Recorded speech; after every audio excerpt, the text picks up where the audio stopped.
Yo book nerds, today is Midsummer. Midsummer is a celebration that has taken place for hundreds of years in England, and it takes place on June 24th.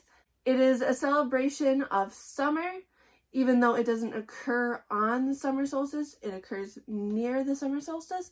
But basically it is a day celebrating the arrival of summer, and it is the day when fairies come out to play. All of that information I found on Google, so sorry if it's wrong.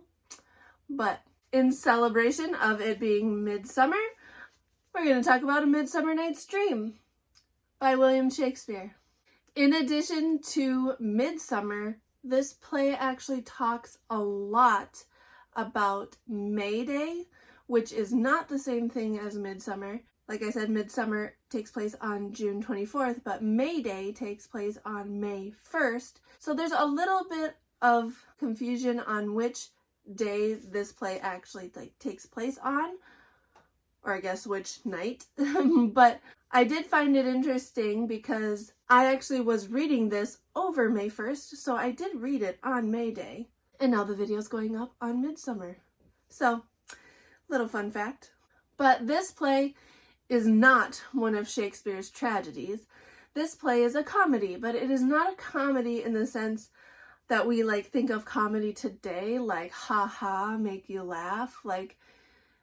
Traditionally, comedy means that there is some kind of confusion, something gets messed up, everything kind of goes chaotic for a while, but then by the end, everything wraps up nicely. Usually everyone in the story is paired off together, so everyone's coupled up by the end.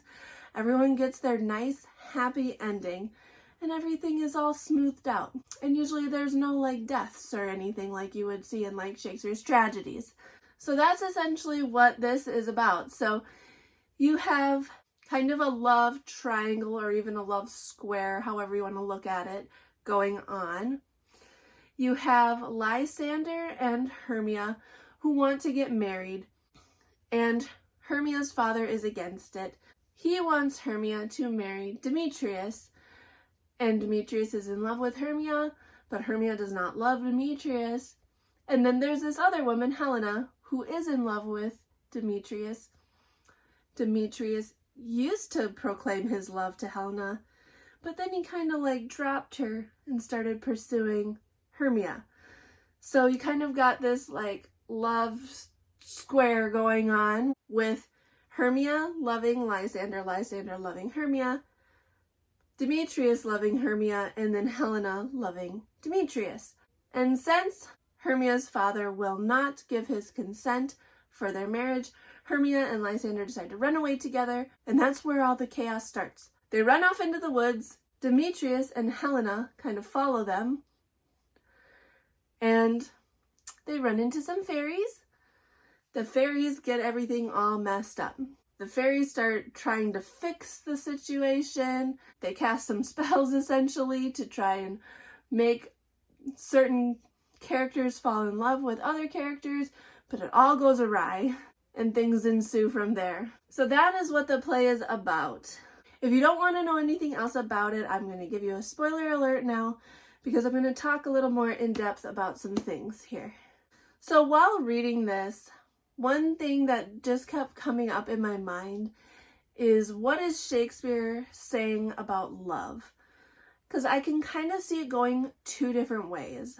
Is love very weak because it's so easily changeable? Demetrius suddenly just dropped Helena and started loving Hermia, and then these fairies start casting spells and everyone's suddenly falling in love with the wrong person. Is love weak and changeable? Or on the other hand, is love strong and it usually takes a great force, like a spell, to change it? So I can kind of see both sides of the argument. I'm kind of leaning towards the first one. I think Shakespeare might be saying that love is a weak and changeable emotion. That's kind of my take on it. I really found this play to be light, fun, enjoyable. There are some things to be careful with when you're reading. Like in Act 3, Scene 2, there's an argument between Helena and Hermia. The argument itself is very entertaining, but because their names are so similar, when you're reading it, you really need to pay attention to who's saying what.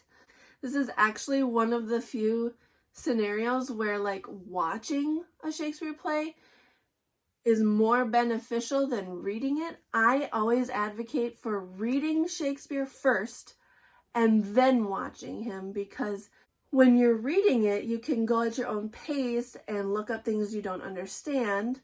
Whereas when you're watching it, especially if you're watching it for the first time and don't know what it's about, it can be sometimes hard to keep up. But in the case of this argument scene, you would have two different characters where you could actually watch them go back and forth, whereas reading it, you have to pay a lot more attention so you know who's talking, since their names are so similar. I always advocate for watching plays, but when it comes to Shakespeare, I think you should read him first and then go. And I love these Folger editions. They're great. They have awesome scene summaries and great notes, so I always recommend using these when you're reading him. So if you are going to read it though, I just would take that scene a little slower.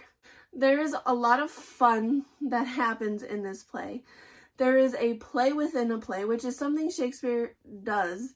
Like, the first thing that comes to mind is Hamlet. There's a play within a play in Hamlet. But there is also a play within a play in A Midsummer Night's Dream. Some of the characters, some of the lower class citizens are putting on a play for the Duke, because the Duke is getting married. So they're putting on a play about Pyramus and Thisbe. And Pyramus and Thisbe you can actually read about in Ovid's The Metamorphoses. I have read this. It's been a little while, but I have read this book. I definitely recommend reading it. It has enriched so many other things that I read now because I know so much of the backstories and influences. But anyway, they're putting on this play about Pyramus and Thisbe, and there's clear connections between Pyramus and Thisbe and Shakespeare's Romeo and Juliet. But what makes this play within the play so fun is that it's a disaster. It is so bad that it's amusing. There's even part of the play where one of the players is like, die, die, die. And I wonder if that is Shakespeare kind of making fun of himself, because in some of his tragedies, when characters die, they die very dramatically. I don't know if he is or not, but it just kind of came off that way to me. But another thing that this play within the play does is it really shows the class distinctions within the play. So when the lower class characters are talking just normally, they aren't talking in verse or rhyme or anything. When the nobles are talking, they are usually talking in verse and or rhyme. And so Shakespeare is using that device to show that, like, the lower class people, they're rougher, the nobility is more refined. You can clearly see that distinction in the way that their dialogue's written.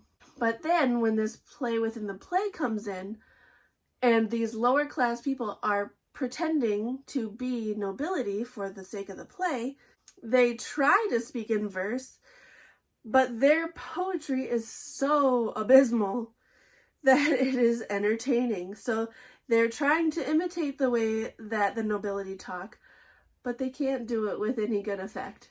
So the way that Shakespeare structured all of that is just pure genius. I love it. It is so subtle, but is done for a purpose, and it is very effective, I think. So now I want to talk about the ending. So like I said, this is a traditional comedy, so by the end, it's a happy ending. Everyone's paired off with each other. So by the end, Lysander and Hermia are paired off together and they get married. Demetrius and Helena are paired off together and they also get married. But I'm left wondering if their love is true or not, because Demetrius is still under the fairy's spell. It took a spell to get him to go back to Helena and create this happy ending. So is it really a happy ending if he's still under a spell? Helena was abandoned by him, like led on and then abandoned by him. Is it like justice that he's like forced to be with her? It's a really twisted sense of justice. What happens if someday the spell is broken and Demetrius like wakes up and realizes he's married to Helena and he doesn't actually love her? So I just am left wondering, is this really a happy ending? The way the play ends too is very interesting to me, because it ends with Robin, who is a mischievous spirit, saying basically that he's sorry if the play has offended anyone and they will make amends and make it better. And I think it's interesting that Shakespeare is having the mischievous spirit say that, because it leaves me also wondering, can we trust him to fix it? Because he was one of the main reasons things got so messed up, and he likes to cause chaos and crazy and be mischievous. So can we trust him to make amends? Because he literally says, "Give me your hands if we be friends, and Robin shall restore amends." That's the last line of the play. Do we trust the mischievous spirit to actually make amends? He also tells us to think that this whole play was a dream and that we were sleeping here. And so then I'm left wondering, what happens when we wake up? Were we under a spell like Demetrius? What happens when we wake up? So those are just my kind of like final thoughts. So this is like a happy ending, but is it really? Is it really? What else is Shakespeare doing here? That's all I'm going to leave you with. But overall, I loved the play. Thought it was great. This was a reread for me, but I so enjoyed it the second time around. If you've read or seen the play, let me know your thoughts in the comments and we can chat. That's all I have for you this week. Hit like and subscribe. Thanks for talking books with me.